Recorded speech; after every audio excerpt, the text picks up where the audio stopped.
I had a vision.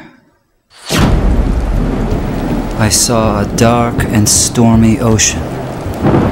In that ocean, I thought I saw multitudes of poor human beings plunging and floating and shouting and shrieking, cursing and struggling and drowning.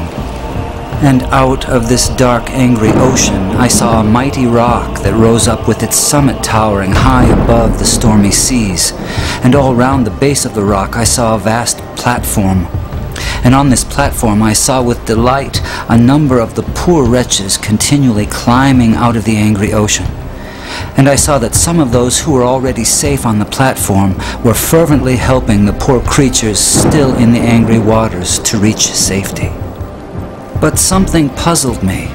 Although they had all been rescued at one time or another from the ocean, nearly everyone seemed to have forgotten all about it. Anyway, the memory of its darkness and danger no longer troubled them.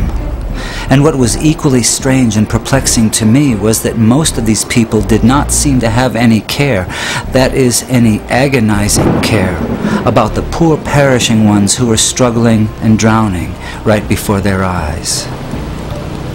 But then I saw something wonderful. I saw a great being from above come straight from his palace, right through the dark clouds. And he leapt right into the raging sea among the drowning people.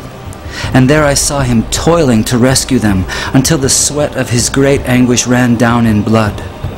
And he was continually crying to those already rescued, to those whom he had helped with his own bleeding hands, to come and help him in the painful and laborious task of saving the lost.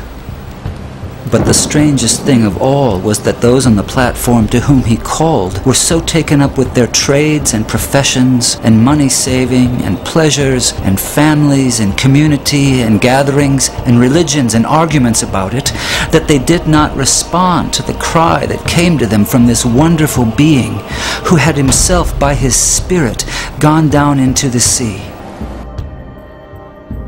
And so the multitude went on struggling and shrieking and drowning in the darkness. And then I saw something that seemed stranger than anything that had happened before in this very strange vision. Those whom this wonderful being cried out to come and help him in his difficult task were always praying and crying to him to come to them. Some wanted him to come and stay with them and spend his time and strength in making them happier. Others wanted him to come and take away various doubts and misgivings they had concerning the truth of some letters which he had written them. Others wanted him to come and make them feel more secure on the rock, so secure that they would be totally sure they would never slip off again. They used to meet and get as close to the rock as they could, and looking towards the mainland where they thought the great being was, they would cry out, "Come to us, come and help us." But all this time he was down among the poor drowning creatures, crying to them in a hoarse voice, "Come to me, come and help me."